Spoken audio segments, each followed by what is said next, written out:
Cuando uno quiere diseñar una encuesta, no arranca formulando la pregunta, sino estableciendo qué objetivo me planteo. A ver, ¿qué quiero estudiar? Quiero estudiar que aparte de saber cuántos ñatos me van a comprar el producto, cuántos clientes me van a comprar el producto, quiero saber también en qué franja etaria están, quiero saber en qué lugar físico están, quiero saber cuál es el género, si son hombres, son mujeres, quiénes me van a comprar. Puedo hasta pensar en términos de poder adquisitivo. Ustedes saben que hay productos que según aumenta el poder adquisitivo, aumenta el consumo de sus productos. Son los denominados bienes superiores. Por lo tanto, a veces también es importante saber los niveles de ingreso del cliente que tenemos.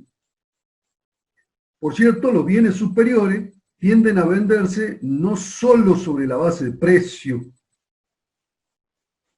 El concepto de bien superior, bien inferior, lo introdujo el socio de Engels, de Marx, de Carlitos Marx, que se llamaba Engels. El tipo lo estudió con relación al consumo de pan de harina de trigo y pan de harina de cebada. Cuando la gente aumentaba sus niveles de ingreso, migraba de comer pan de harina de cebada a comer pan de harina de trigo. Entonces él se dio cuenta que la variable que discriminaba era el ingreso. Seguramente esto lo han estudiado en economía. Pero ¿para qué nos sirve a nosotros? Nos sirve para saber si ustedes van a hacer, por ejemplo, su tesis, su proyecto final sobre un producto que varía su consumo en función de los niveles de ingreso. Entonces el objetivo que ustedes se van a tener que plantear en ese estudio, además de saber cuántos le van a comprar, es saber dónde están y cuál es el nivel de ingreso a partir del cual le van a comprar el producto. Entonces, con estos datos en la cabeza, ustedes van a fijar los objetivos primero de esa encuesta. Y a partir de esos objetivos van a definir cuáles son las variables que les permiten alcanzar esos objetivos. Ya dijimos, muchas de esas variables son a veces no observables, entonces necesitamos indicadores. Definimos los indicadores y recién ahí empezamos con las preguntas. Acuérdense, la encuesta no arranca con las preguntas. Error bastante clásico. Y por cierto, si ustedes siguen esta lógica que es metodológica, a nosotros no nos da la vida para mirar más que este esquemita que hemos planteado acá, por el tiempo sobre todo. Pero hay hasta maestrías sobre cómo hacer encuestas. Pueden encontrar libros de más de 800 páginas solamente para aprender cómo se hace una encuesta.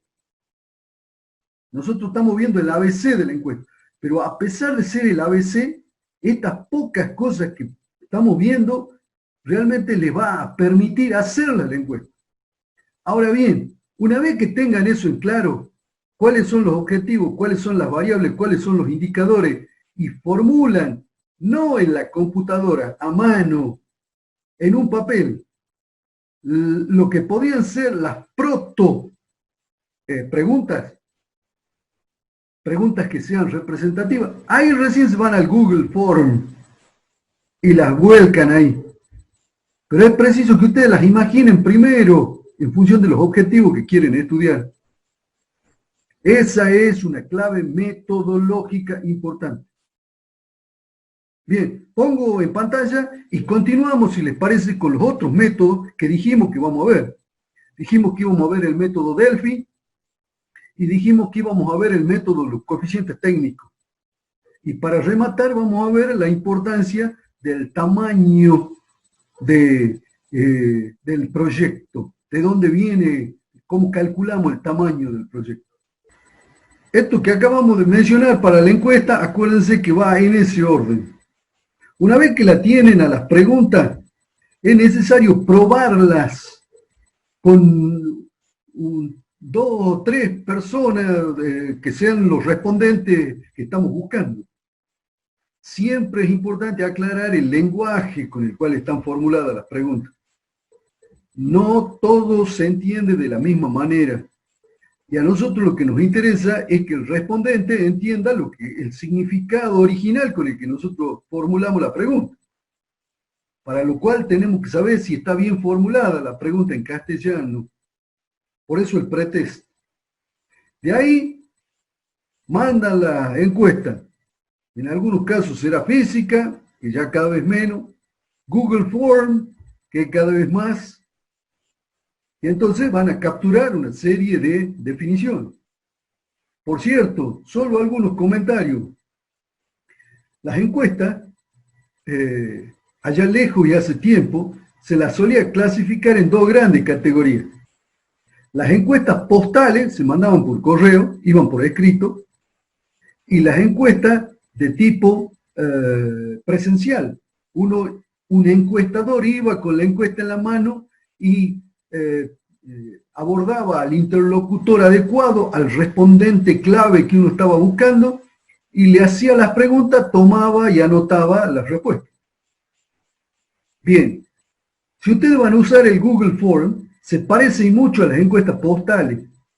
En las encuestas postales había una regla de oro, y es que no más de, como mucho, 15 preguntas.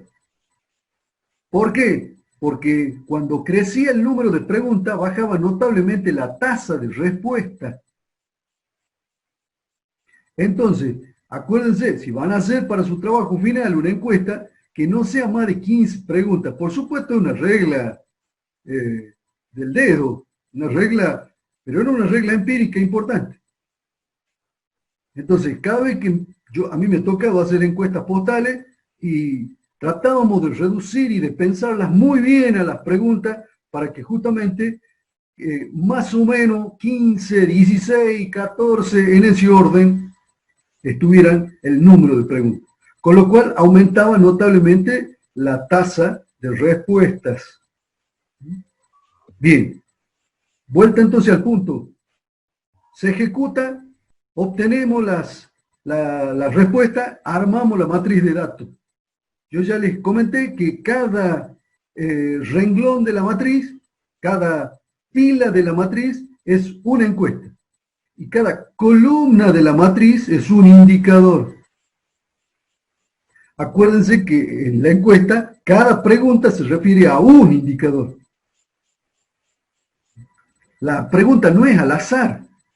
La pregunta trata de capturar la respuesta para un indicador.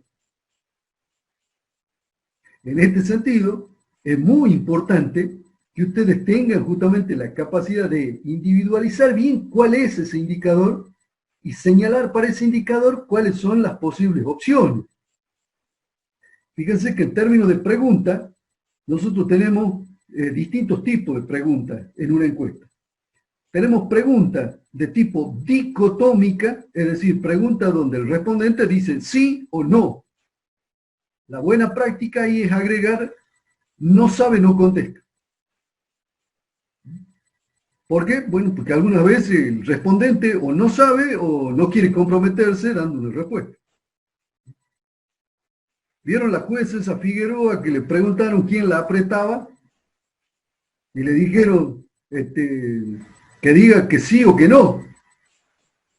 Y en el caso cuando dijo ahí quién era, que era el segundo de Garabano, Maíque, ella no dijo ni sí ni no. No sabe, no contesta. Ahora se agarra de eso para decir que ella no ha dicho nada. Pero así son los respondentes de una pregunta. Bien, entonces, preguntas dicotómicas es sí, no, y no sabe, no contesta. Siempre la tercera alternativa. Ese no sabe, no contesta, es conveniente agregárselo a todas las preguntas. No solo a aquellas preguntas de tipo dicotómica. Las preguntas abiertas significan que yo no conozco las alternativas de respuesta. Y entonces por eso hago una pregunta abierta. Ahora, las preguntas abiertas son difíciles de codificar y de meter en la matriz de datos esta que tenemos acá al final. Entonces, sugerencia, Las preguntas abiertas tienen que ser las menos posibles. Si hacen 15 preguntas, una sola es conveniente que sea abierta. Todas las demás tienen que ser, en lo posible, cerradas, estructuradas, lo cual significa que yo de antemano conozco todas las alternativas de respuesta. Eso significa que lo conozco bien al indicador, que conozco la realidad que ese indicador está tratando de reflejar y la puedo calificar. Otra clasificación adicional, hay indicadores que son continuos. Por ejemplo, preguntamos, no sé, ¿cuál es el nivel de facturación? Y puede ser un número cualquiera, un número real generalmente. Ahora, hay otras preguntas en donde el respondente lo que señala es en realidad un orden. Entonces, por ejemplo, podemos preguntarle su nivel de satisfacción, por ejemplo, con alguna norma, alguna regla, con los niveles de satisfacción de los clientes. Y entonces ahí, por ejemplo, se utilizan lo que se llaman escalas ordinales. Se usa una mucho que se llama la escala de Likert, un sociólogo americano que estudió mucho, y entonces él decía cuál es nuestra capacidad de apreciación cualitativa de una variable. Y entonces se pueden destacar entre 5 y 7 opciones. La satisfacción, muy mala, mala, regular, buena, muy buena, excelente, superlativa. 7 opciones. Y lo que decía Likert es que yo puedo subjetivamente distinguir estas 7 categorías. Más allá de eso, difícil que pueda distinguir cosas. Bien. Otro comentario adicional. Dijimos que hay preguntas que tienen alternativa, pero es muy importante saber hacerla la pregunta. No toda pregunta, por más que refleje un indicador, por más que la tengamos catalogada, es buena. Uso un ejemplo muy usado, muy utilizado para ejemplificar una mala pregunta. Por ejemplo, en una encuesta, uno no puede preguntar, ¿es usted analfabeto? Es casi hiriente la pregunta. Y lo más probable es que, como está mal catalogado aquel que es analfabeto, este responda que no, sesgando el valor de la respuesta. En cambio, en vez de preguntar, ¿es usted analfabeto?, le preguntamos otra cosa. ¿Cuántos años de escolaridad tiene usted? Fíjense que estamos preguntando lo mismo, pero cambia la forma de la pregunta. Como verán, es muy interesante saber formular adecuadamente las preguntas. Y además tenemos que tratar de que con la pregunta el respondente entienda lo que yo le quiero preguntar. Porque generalmente él puede entender otra cosa. Entonces es muy importante que nosotros podamos adaptarnos en el lenguaje para que él entienda, no solamente yo. La pregunta la tengo que formular para que la entienda el respondente, no para que la entienda yo. Bien, dicho eso, fíjense que ustedes van a tener que armar una encuesta. Si les parece, yo podría mandar alguna encuesta en la cual me tocó trabajar, como para que vean, capaz que les puede ayudar para el futuro. Una encuesta que el otro día lo mencioné, una encuesta que hicimos en un lugar, en un parque industrial, allá le llaman polígonos industriales, en España, y que cuando lo hicimos en Argentina tuvimos que adaptarle el castellano también. Bien, vamos a mandarle esa fruta, a ver qué les parece, si nos puede ayudar, por cierto. Bien, encuestas, una herramienta. Es una herramienta en donde acá hay un detalle que, no sé, creo que alguien lo preguntó el otro día, el tamaño de la muestra es también importante. Antes de ejecutarla, se calcula el tamaño de la muestra. Ya vamos a ver que eso tiene la fórmula para el cálculo del tamaño de la muestra, la han visto en estadística. Dependiendo si el universo es finito o el universo es infinito, viene la fórmula. Y además, ¿cuál es el tipo de distribución que los elementos que pertenecen a ese universo muestral pueden tener?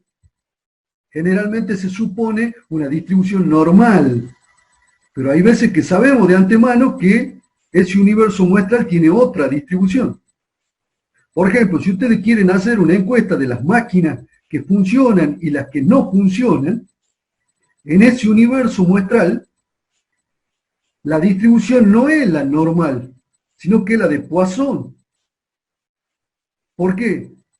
Ustedes la han estudiado, la distribución de Poisson. Cuando uno tira una moneda, cae cara o seca. Esa es la distribución de Poisson. ¿Se acuerdan? Bien. Entonces, las máquinas pueden estar funcionando o pueden estar fuera de servicio. Dos estados. Como cuando yo tiro la moneda, cara o seca. Entonces, fíjense que en ese universo muestral yo tengo una distribución que no es la normal, es la distribución de Poisson. Entonces, en base al tipo de universo muestral, al tipo de distribución, yo elijo la fórmula para el tamaño de muestra. Por cierto, cuando veamos muestreo estadístico del trabajo, vamos a ver una formulita, que por cierto también la van a poder usar para hacer estudios de mercado. Pero en los estudios de mercado, cuando hay una distribución normal, se utiliza otra fórmula también. Solo les cuento esto para que puedan elegir, para que puedan recuperar de la memoria todo lo que han visto en estadística y vean que claramente es aplicable acá.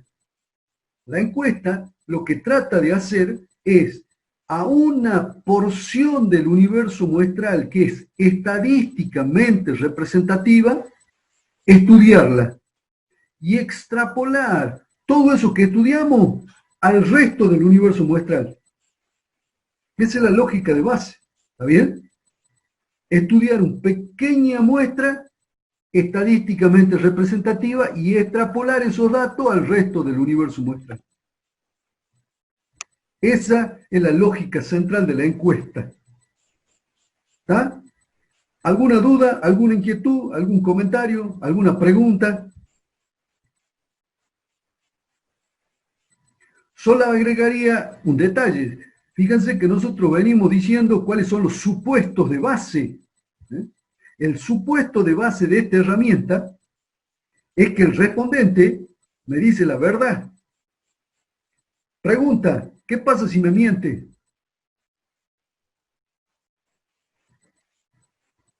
¿Qué les parece a ustedes? ¿Qué pasa si me miente el respondente? Vamos a tener un resultado falso, no vamos a saberlo nunca. Un resultado sesgado, diríamos estadísticamente, ¿está bien? Perfecto. Ahora, hay otro parámetro que interviene ahí. Por cierto, lo que señala Brian es cierto, pero hay otro parámetro también muy importante que interviene ahí. Lo acabo de mencionar. El tamaño de muestra. ¿Qué pasa cuando el tamaño de muestra es el adecuado? Por más que me mientan, esos mentirosos serán la cola de la distribución, ¿está bien? El valor central... El tema es que no sabemos cuánto nos mienten tampoco. Bueno, ahí está la... Es lo mismo que de 100 te mienta uno que cada 100 te mientan 10. Estadísticamente, al calcular el tamaño de muestra, estamos aplicando lo que se llama la ley de los grandes números. Estamos pensando que con ese tamaño, es el supuesto de base, estamos pensando que con ese tamaño, la probabilidad de que haya mentiroso es marginal, son las colas de la distribución, de un lado y del otro.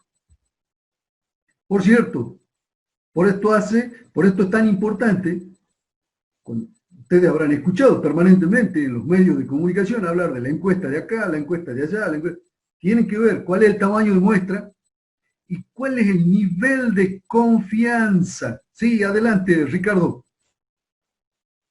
Quería consultarle cada cuánto se realiza la encuesta, cada cuánto tengo que renovar la encuesta, porque teniendo en cuenta este contexto que estamos viviendo, ¿no? ¿Sería conveniente volver a hacer un estudio de mercado, cambiar algún tipo de pregunta que se hizo en la encuesta anterior, ¿no? Ese tema. Bien, anótese 2 puntos más, Ricardo, muy interesante su observación y muy pertinente. Efectivamente, cuando yo hago un estudio mediante encuesta, la realidad que estoy encuestando cambia. Tengo que tener una idea más o menos de cada cuánto cambia. Cuando estamos en un marco de un sistema estable, por ejemplo, fuera de esta pandemia, para señalar un ejemplo, y más allá de los últimos 4 años que la hemos pasado pésimo, bueno, en un marco de, por lo menos, no turbulencia, los cambios generalmente en un mercado se dan de manera más bien estructural. Ciertamente, como vamos a ver cuando veamos ingeniería de producto, el ciclo de vida del producto se ha ido acortando brutalmente.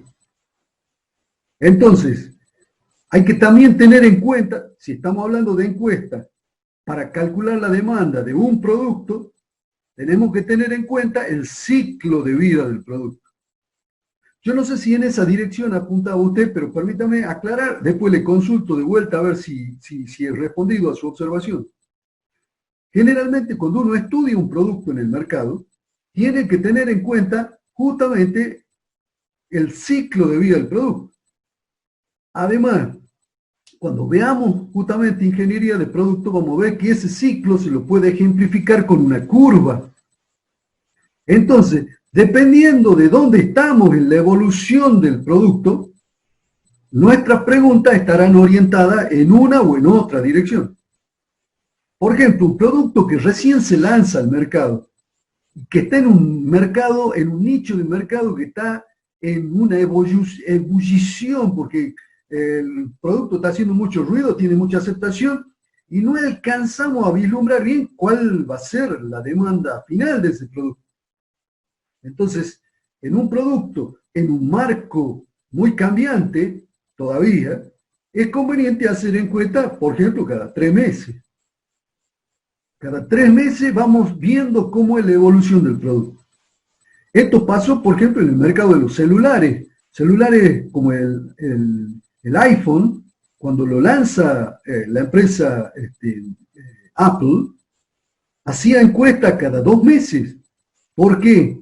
Porque la aceptación, era un producto absolutamente novedoso, vanguardista, con una cantidad de funciones inesperadas para muchos, que hacía un uso intensivo de la conectividad a través de Internet, que como ustedes saben, lo sigue haciendo, etcétera, etcétera. Entonces, en ese marco, también era muy importante hasta la educación del cliente, cómo iba aprendiendo a manejarlo y a explotar todas las potencialidades del aparato.